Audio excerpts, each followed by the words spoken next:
Proyek Kerangka Konseptual.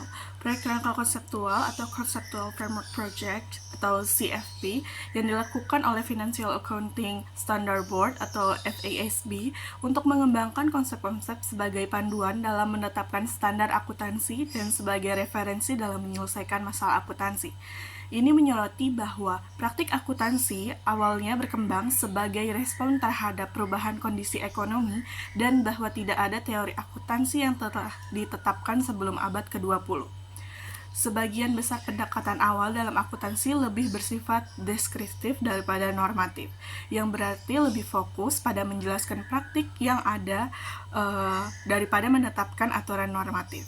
Namun dalam materi ini juga mencatat bahwa upaya selanjutnya dilakukan untuk mengembangkan teori akuntansi yang bersifat normatif, yang lebih berorientasi pada menentukan prinsip-prinsip dasar dalam akuntansi. Lalu ada pengembangan teori awal.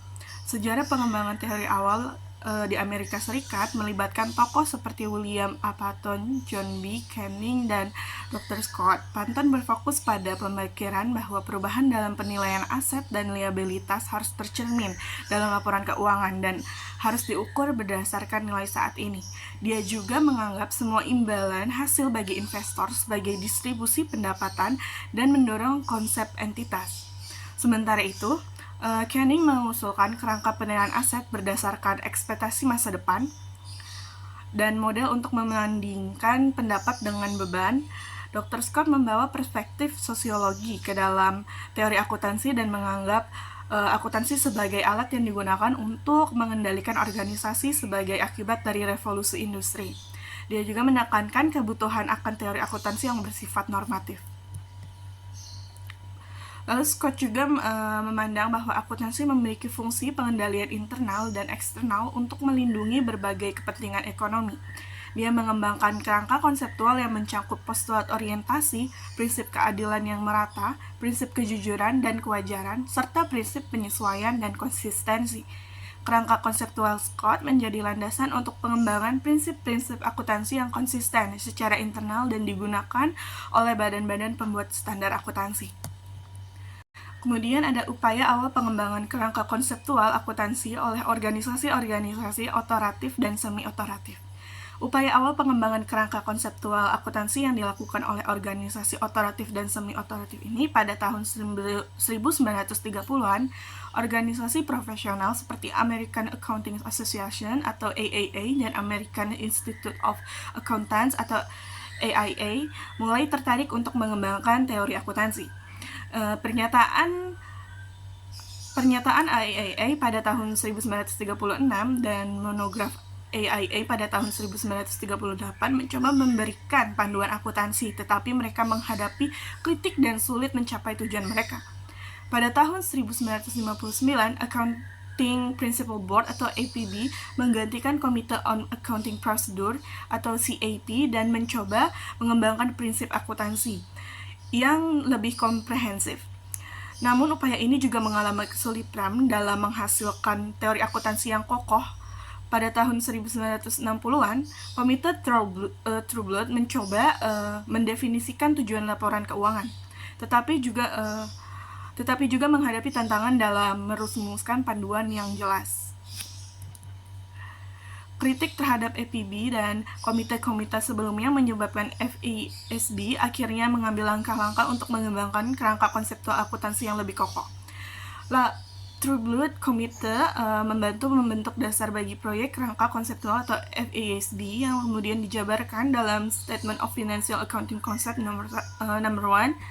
Tujuan utama laporan keuangan adalah memberikan informasi yang berguna dalam pengambilan keputusan ekonomi dan harus melayani pengguna dengan keterbatasan otoritas, kemampuan, atau sumber daya. Proses ini mencerminkan perjalanan panjang dalam mengembangkan teori akuntansi yang lebih kuat dan memadai untuk mendukung praktik akuntansi yang konsisten dan relevan. Kemudian ada pernyataan tentang teori akuntansi dan penerimaan teori. Upaya American Accounting Association pada tahun 1970-an untuk mempertimbangkan ulang teori akuntansi dan pengembangan standar akuntansi. Komite on Concept and Standard for External Financial Report yang dibentuk oleh AIA pada tahun 1973 berfokus pada pembaruan ASOB 80 atau A Statement of Basic Accounting Theory. Namun, komite akhirnya tidak hanya memperbaiki ASOB BAT, melainkan juga memberi ulasan tentang status teori akuntansi dan penerimaannya dalam laporan mereka yang disebut Statement of Accounting Theory and Theory Acceptance atau SATTA. Komite menemukan bahwa banyak perubahan fundamental dalam akuntansi telah terjadi sejak publikasi ASOB BAT. Mereka mencatat bahwa tidak ada satu teori akuntansi dasar yang dapat diterima secara universal. Sebaliknya, ada berbagai teori yang menjelaskan akuntansi dalam cangkupan yang lebih sempit dan berdasarkan sudut pandang yang berbeda. Komite mengklasifikasikan berbagai pendekatan teori akuntansi menjadi 3 kategori utama, yaitu klasik atau kegunaan keputusan dan ekonomika informasi. Pendekatan klasik menekankan pemisahan antara pemilik dan manajemen entitas akuntansi, sementara pendekatan kegunaan keputusan menekankan penyediaan informasi yang berguna bagi berbagai pengguna akuntansi. Pendekatan ekonomika informasi mencoba memahami perilaku pengguna dalam mengumpulkan dan memproses informasi keuangan. Dengan temuan ini, komite menyadari kompleksitas teori akuntansi dan ragam pendekatannya.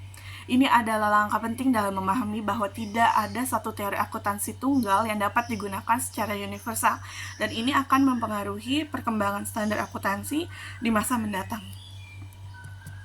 Lalu ada pendekatan klasik.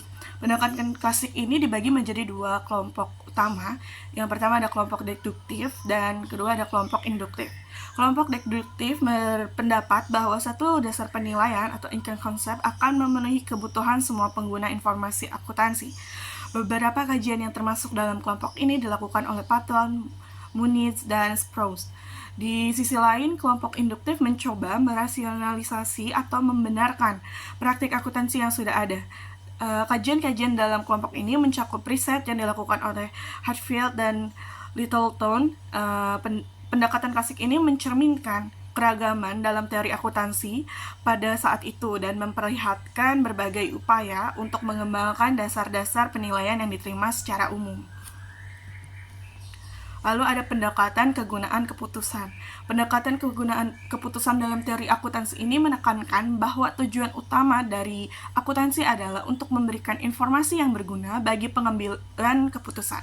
Kategori ini mencakup beberapa kajian seperti A Tentative Statement dari AAA, monograf dari Sanders, Hatfield, dan Moore, ASOBT, dan True Blood Report yang semuanya menyoroti pentingnya kegunaan informasi akuntansi.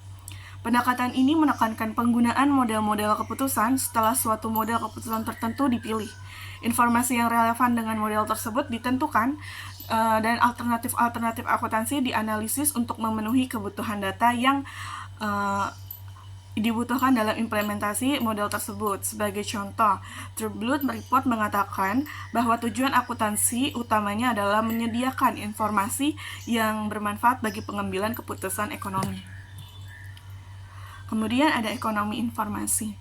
Kajian-kajian yang dikelompokkan ke dalam kategori ini dipandang telah menggunakan teori ekonomi untuk menentukan kebutuhan informasi bagi pengambilan keputusan ekonomi.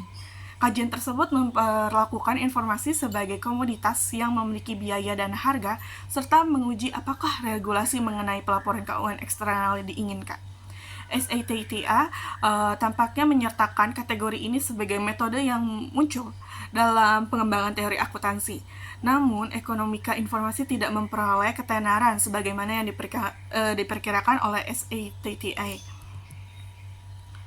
Lalu ada kritik-kritik terhadap pendekatan ke teori akuntansi. Kritik terhadap pendekatan ke teori akuntansi dalam SATTA ini mencakup beberapa permasalahan yang mengunggah pemikiran seperti: pertama, masalah dalam mengaitkan teori dengan praktik. Terdapat kesulitan dalam menghubungkan teori akuntansi dengan dunia nyata yang jauh lebih kompleks. Banyak teori akuntansi dimulai dengan asumsi-asumsi yang tidak realistis. Yang kedua adalah masalah alokasi. Konsep alokasi dalam akuntansi sering berubah-ubah dan dapat mengarah pada beragam interpretasi. Sebagai contoh, definisi penyusutan seringkali menjadi sumber interpretasi yang berbeda. Yang ketiga, itu kesulitan dengan standar-standar normatif.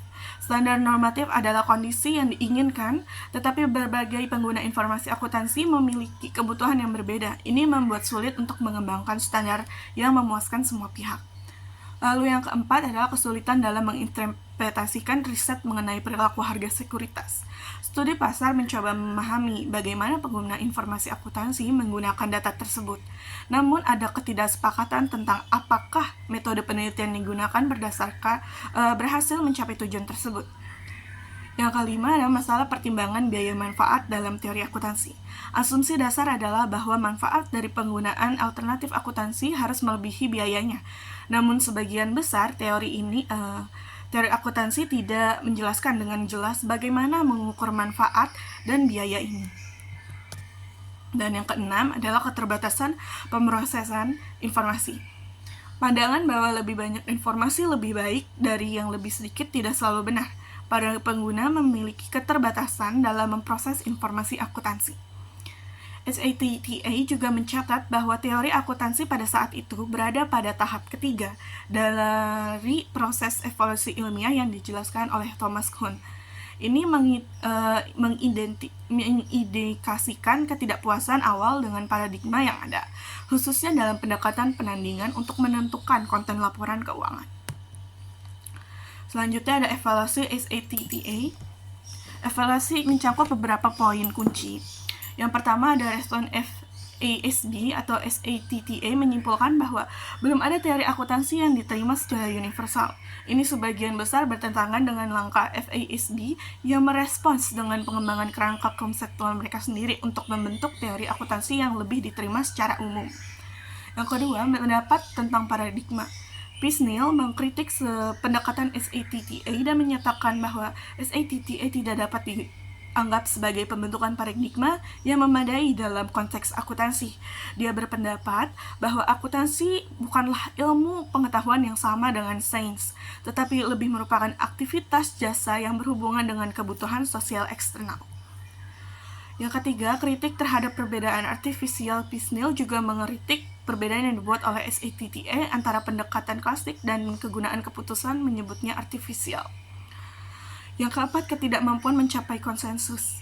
Pisnil menunjukkan bahwa SATTA mungkin mengalami kesulitan mencapai konsensus karena anggota komite yang menulisnya memiliki posisi advokasi yang kuat terhadap berbagai pendekatan dalam pengembangan teori.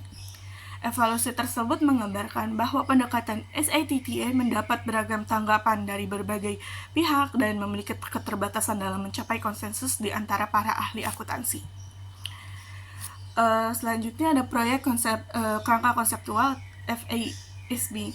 Proyek kerangka konseptual FASB ini merupakan upaya untuk mengembangkan prinsip-prinsip dasar dalam akuntansi keuangan. Proyek ini dimotivasi oleh kesulitan yang dialami oleh pendahulunya. IPB tujuannya adalah mengembangkan pedoman untuk memilih transaksi, mengukurnya, dan melaporkan hasilnya dalam pelaporan keuangan.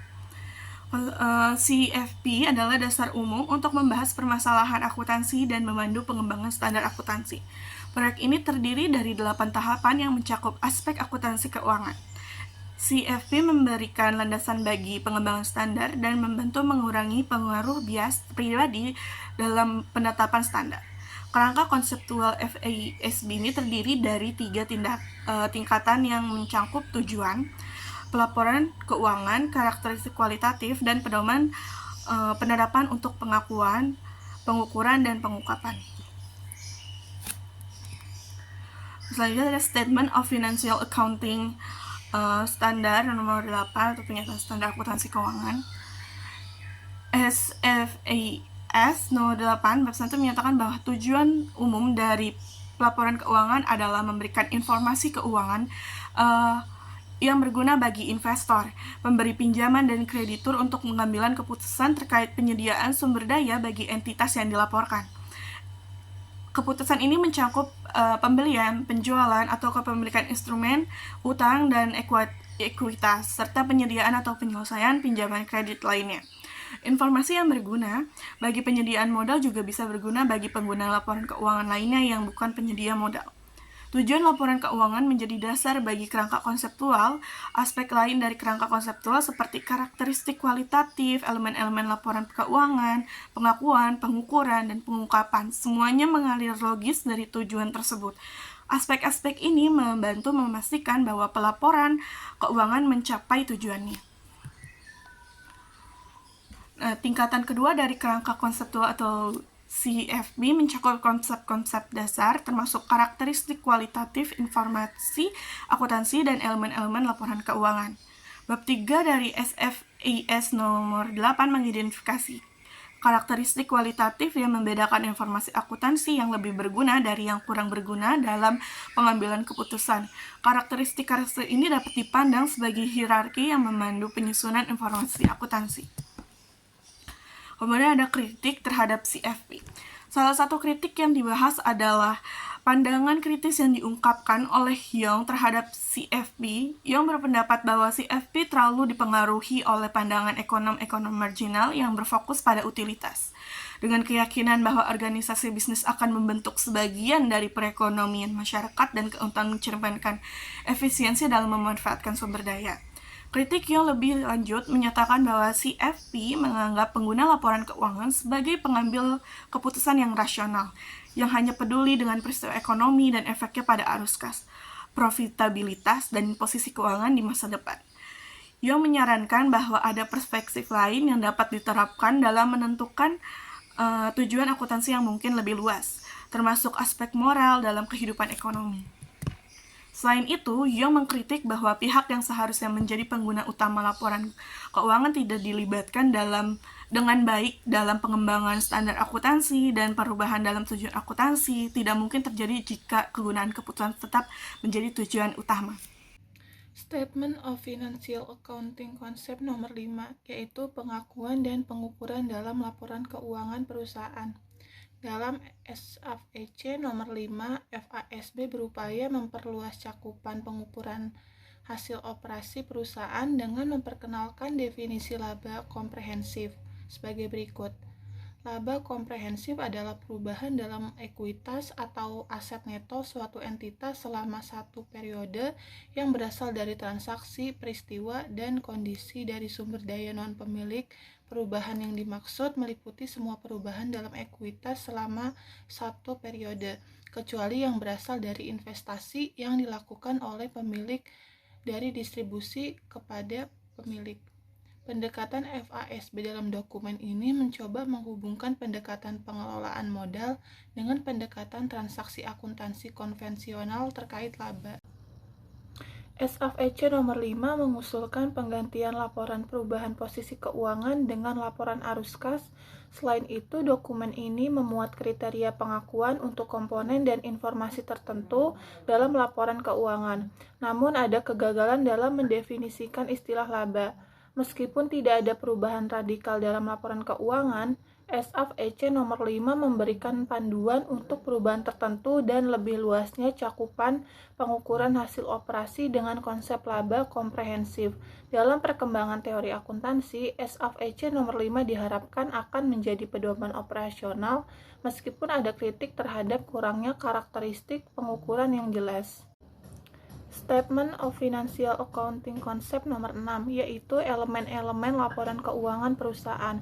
SFEC nomor 6 dibahas lebih lanjut di bab 6 dan 7, mengidentifikasikan 10 elemen laporan keuangan yang penting dalam mengukur kinerja dan posisi keuangan entitas ekonomi.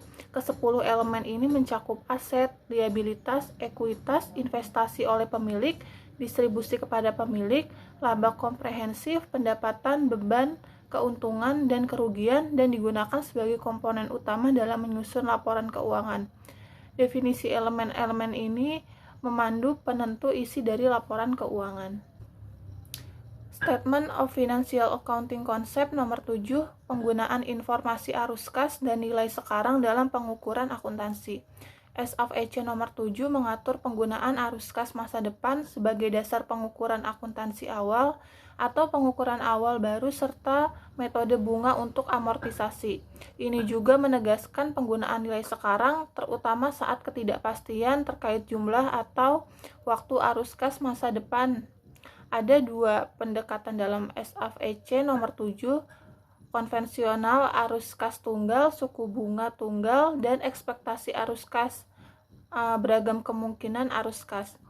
Jika estimasi arus kas berubah dan tidak ada pengukuran ulang, ada 3 metode yang dapat digunakan. Yang pertama, prospektif, menghitung suku bunga efektif baru berdasarkan arus kas masa depan. Yang kedua, catch up, menyesuaikan nilai tercatat dengan nilai sekarang arus kas yang direvisi. Yang ketiga, bersifat retrospektif, menghitung suku bunga baru berdasarkan arus kas pada tanggal tertentu dan ekspektasi arus kas di masa depan. Perkembangan terbaru, pada tahun 2010, FASB menghentikan penanganan permasalahan CFP karena fokus pada proyek lain. IASB kemudian mengambil alih dan menerbitkan kerangka konseptual yang direvisi pada 2015 setelah respons terhadap makalah pembahasan sebelumnya. Pada tahun 2014, FASB mengaktifkan kembali CFP dan menerbitkan draft exposure tentang penggunaan di catatan kaki laporan keuangan. Ini bertujuan untuk menjadi bab 8 di SFEC nomor 8 dan melibatkan masukan dari berbagai pihak. FASB berusaha meningkatkan efektivitas pengungkapan dengan fokus pada informasi yang relevan, memberikan panduan dan fleksibilitas dalam persyaratan pengungkapan. Mereka saat ini mengevaluasi persyaratan pengungkapan dalam 4 topik akuntansi. Pada Desember 2015, FASB mengumumkan usulan perubahan pada pengukuran nilai wajar dengan penambahan tujuan pengungkapan yang jelas tentang materialitas. Mereka juga mengeluarkan 2 accounting standard update terkait kompensasi dan imbalan pensiun untuk memperbaiki pelaporan keuangan. Standar-standar akuntansi berbasis prinsip versus berbasis aturan. Selama awal tahun 2000-an, FASB memperhatikan kompleksitas standar akuntansi dan pengembangan standar berbasis aturan. Harvey Pitt, mantan ketua SEC, mengkritik pengembangan aturan-aturan akuntansi berbasis aturan karena dapat menghasilkan teknik perekayasaan keuangan yang tidak ekonomis. Sarbanes-Oxley Act pada tahun 2002 berusaha mengatasi masalah ini dengan mengharuskan SEC menguji sistem akuntansi berbasis prinsip. Namun, kajian SEC mengungkapkan ketidaksempurnaan dalam kedua pendekatan. Pertemuan American Assembly pada November 2003 membahas apakah profesi akuntan harus beralih ke sistem berbasis prinsip yang disukai oleh IASB. Mereka menyimpulkan bahwa perdebatan ini hanya menjadi proksi untuk pertanyaan lebih penting, yaitu sejauh mana pihak penyusun dan auditor laporan keuangan dapat membuat penilaian. Pada tahun 2003, staf SEC memberikan rekomendasi kepada FASB termasuk standar yang berorientasi pada tujuan, penanganan kekurangan dalam kerangka konseptual, dan pemutusan hubungan dengan organisasi lain dalam penetapan pedoman akuntansi. Pada Juli 2004, FASB merespons rekomendasi tersebut dengan mengumumkan upaya untuk meningkatkan kualitas standar dan proses penetapan standarnya. Pengeluaran standar yang berorientasi pada tujuan. ASB mengamati kesamaan antara pendekatan yang diuraikan dalam kajian SEC dengan pendekatan yang dijelaskan dalam ajakan Dewan untuk berkomentar. Dewan memutuskan perlu perbaikan kerangka konseptual, definisi yang lebih jelas untuk tujuan standar, peningkatan pedoman implementasi, pengurangan cakupan pengecualian, dan pemeliharaan pendekatan aset liabilitas dalam penetapan standar. Kerangka konseptual. FASB memiliki beberapa proyek di agendanya untuk menangani trade-off antara relevansi, keandalan, dan dapat diperbandingkan dalam laporan keuangan. Mereka juga mengatasi inkonsistensi dalam proses pembentukan laba antara SFEC nomor 5 dan definisi elemen-elemen laporan keuangan dalam SFEC nomor 6. Dewan juga bekerja sama dengan IASB untuk mengembangkan kerangka konseptual yang konsisten, khususnya untuk masalah lintas sektoral yang belum terselesaikan dalam berbagai proyek. Satu-satunya pembuat standar di Amerika Serikat. FASB adalah satu-satunya pembuat standar di Amerika Serikat dan memiliki kendali langsung atas proses penetapan standar. Juga meminta ratifikasi FASB untuk keputusan EITF sebelum berlaku. Hierarki GAAP. Kajian SEC mengkritisi penempatan praktik-praktik industri di hierarki GAAP. FASB saat itu sedang mengurangi tindakan hierarki GAAP dan memindahkannya ke literatur FASB. Proses ini sekarang selesai. Akses terhadap literatur yang bersifat otoritatif. Kajian SEC menemukan bahwa kekurangan basis data tunggal adalah sumber kekesalan bagi profesional akuntansi. FASB setuju dengan tujuan ini, tetapi menyadari bahwa pengembangan basis data ini memiliki tantangan konseptual, keuangan, dan logistik yang memerlukan beberapa tahun untuk diselesaikan. Akhirnya proses ini menghasilkan FASB ASC. Tinjauan literatur yang komprehensif. Dewan menolak merekomendasikan untuk tinjauan literatur yang komprehensif karena keterbatasan sumber daya. Mereka menyatakan bahwa bidang-bidang yang membutuhkan perhatian adalah yang tidak memiliki pedoman atau pedoman yang tidak fungsional, bukan yang sudah memiliki standar berbasis aturan yang fungsional. Masalah ini baru-baru mendapatkan perhatian lebih lanjut dengan dikeluarkannya ASU 2014-09 tentang pendapatan dari kontrak dengan konsumen. Komentar atas usulan tersebut berakhir pada Januari 2003 tanpa tindakan yang diambil sejak itu. Masalah ini juga sebagian dibahas dalam proyek konvergensi FASB-IASB yang akan dibahas lebih lanjut. Konvergensi internasional. Pada rapat gabungan di Norwalk, Connecticut pada 18 September 2002, FASB dan IASB mengakui komitmen mereka terhadap pengembangan standar akuntansi yang berkualitas dan kompatibel, yang berlaku untuk pelaporan keuangan domestik dan non-domestik. Mereka berjanji untuk satu, menghilangkan perbedaan antara GAAP-AS dan IFRS melalui proyek jangka pendek. Yang kedua, mengkoordinasikan program kerja untuk menghilangkan perbedaan lainnya hingga 1 Januari 2005. Yang ketiga, melanjutkan proyek-proyek gabungan yang sedang dilakukan. Yang keempat, mendorong lembaga interpretatifnya untuk mengkoordinasikan aktivitasnya. Proyek konvergensi internasional ini mencakup proyek penyajian laporan keuangan, kerangka konseptual, dan konvergensi. Proyek penyajian laporan keuangan FASB-IASB. Pada bulan April 2004, FASB dan IASB memutuskan untuk menggabungkan proyek pelaporan pendapatan, beban, keuntungan, dan kerugian. Tujuannya adalah meningkatkan pemahaman para investor, kreditur, dan pengguna laporan keuangan. Proyek ini terbagi menjadi 3 tahap. Tahap A membahas komponen laporan keuangan dan persyaratan komparatif. Tahap B membahas penyajian informasi dalam laporan keuangan, penggabungan, pengelompokan, dan pengukuran aset dan liabilitas. Tahap C berkaitan dengan laporan keuangan interim. Kedua dewan menyelesaikan pada tahap A pada Desember 2005 dan IASB mengeluarkan revisi IAS nomor 1 pada September 2007. Tahap B mengacu pada prinsip-prinsip menyajikan informasi yang kohesif, memisahkan pembiayaan dari bisnis, dan membantu pengguna dalam memprediksi arus kas di masa depan. Pada Juli 2010, staf IASB dan FASB mengunggah draft exposure tentang penyajian laporan keuangan. Mereka juga melakukan aktivitas di luar biasa, termasuk menanyakan investor dan menyusun laporan keuangan ulang berdasarkan draft tersebut. Namun pada rapat gabungan di Oktober 2010, kedua dewan memutuskan untuk tidak mengeluarkan draft exposure pada kuartal pertama tahun 2011 karena waktu yang dibutuhkan untuk mempertimbangkan hasil aktivitas di luar biasa tersebut.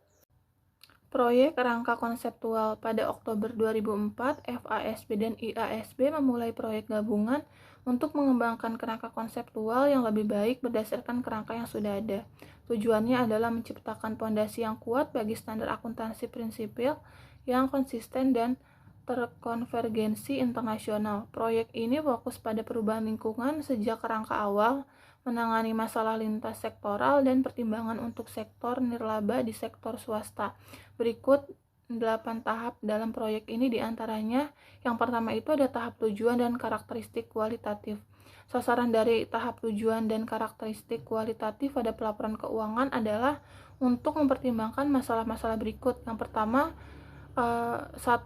tujuan pelaporan keuangan, yang kedua karakteristik kualitatif dari informasi yang ada di pelaporan keuangan, yang ketiga pertukaran di antara karakteristik kualitatif dan bagaimana keterkaitan karakteristik tersebut dengan konsep materialitas dan hubungan biaya manfaat. Yang kedua, tahapan definisi elemen-elemen, pengakuan, dan penghentian pengakuan.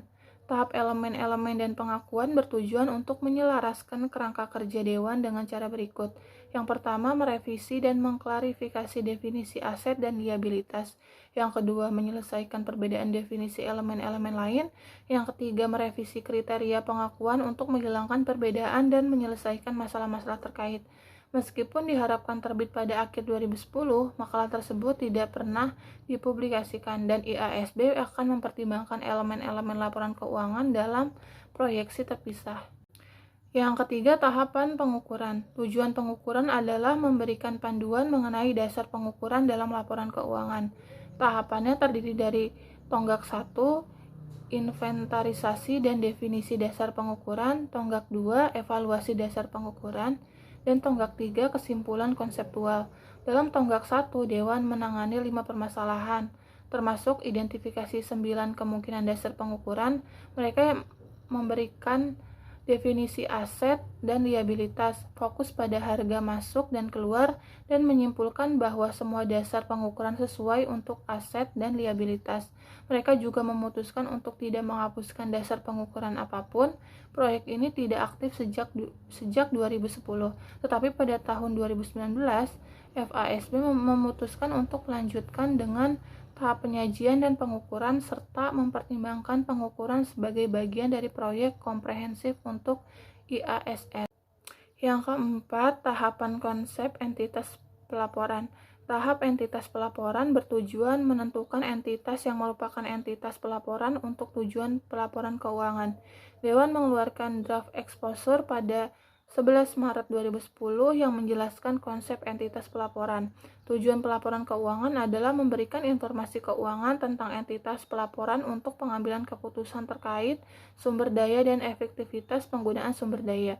Entitas pelaporan memiliki 3 karakteristik. Yang pertama, aktivitas ekonomi dibedakan secara objektif dan informasi keuangan digunakan untuk pengambilan keputusan.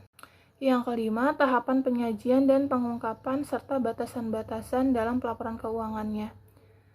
Tahapan penyajian dan pengungkapan dalam pelaporan keuangan bertujuan untuk mengatur prinsip-prinsip dasar pengungkapan informasi keuangan dan mengidentifikasi batasannya. Meskipun tidak aktif, Dewan tidak pernah membahas konsep-konsep penyajian keuangan. Fokusnya adalah memperbaiki pengungkapan dalam catatan kaki laporan keuangan melalui proyek kerangka pengungkapan. Yang keenam, tahapan tujuan dan status kerangka kerja. Tahapan tujuan dan status kerangka kerja adalah mempertimbangkan status otoritatif kerangka kerja dalam hierarki GAAP. Tujuannya adalah mengembangkan kerangka kerja yang dapat digunakan oleh kedua dewan dalam proses penetapan standar. Pada saat CFP gabungan dimulai, terdapat perbedaan status kerangka kerja antara IASB dan FASB. Bagi entitas yang menggunakan IFRS, Conceptual Framework for Financial Reporting yang dibuat oleh IASB memberikan pedoman ketika tidak ada standar yang sesuai. Namun di bawah GAAP-AS, konsep statement yang dibuat oleh FASB memiliki status yang lebih rendah sebagai pedoman non-otoritatif. Tahapan CFP ini dihentikan ketika proyek IASB-FASB digantikan oleh proyek komprehensif IASB. Tahapan penerapan kerangka kerja bagi entitas nirlaba. Tahapan proyek kerangka konseptual bertujuan untuk mempertimbangkan penerapan konsep-konsep awal bagi entitas nirlaba di sektor swasta. Dan tahapan ini berakhir ketika proyek IASB-FASB digantikan oleh proyek komprehensif IASB. Tahapan sisa permasalahan tidak pernah aktif karena Dewan tidak berniat mengambil keputusan terkait permasalahan akhir sampai 7 tahapan sebelumnya diselesaikan. Sebagai hasilnya, tahapan ini tidak pernah dibahas atau dihentikan ketika proyek IASB-FASB digantikan oleh proyek komprehensif IASB saja. Dan yang terakhir, yang ke-8, tahapan sisa permasalahan jika ada. Tujuan dari tahapan sisa permasalahan ini adalah mempertimbangkan permasalahan-permasalahan yang masih tersisa yang belum pernah dibahas di 7 tahapan sebelumnya. Tahapan ini tidak pernah aktif. Kedua dewan tidak berniat membahas atau mengambil keputusan terkait permasalahan akhir sampai 7 tahapan sebelumnya diselesaikan.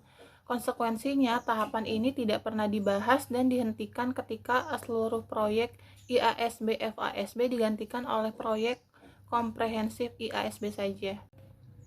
Proyek konvergensi. Tujuan konvergensi standar akuntansi adalah membuat perusahaan ini di berbagai negara menggunakan prosedur akuntansi yang sama. Ini penting karena perbedaan dalam penggunaan prosedur akuntansi memengaruhi investasi. Proyek konvergensi bertujuan menghilangkan perbedaan antara IFRS dan GAAP-AS. Proyek ini mencakup berbagai bidang akuntansi dan dilakukan dalam beberapa tahap.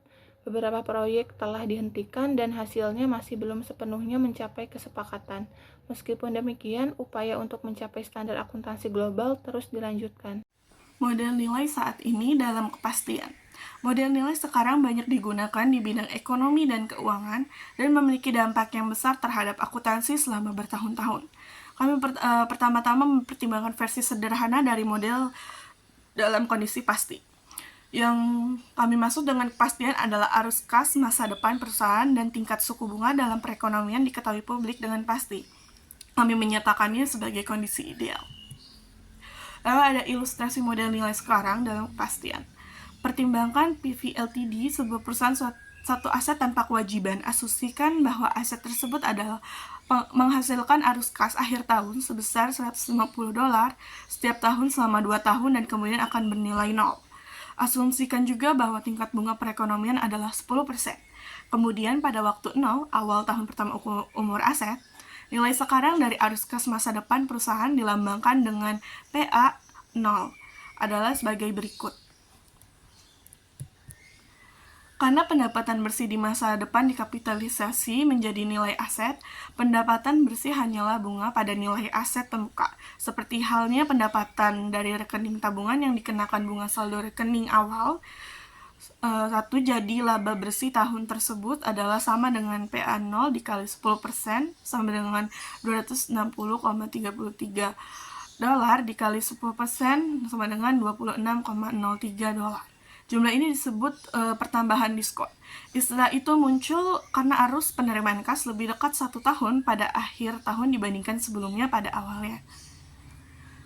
Ini seperti contoh berikut.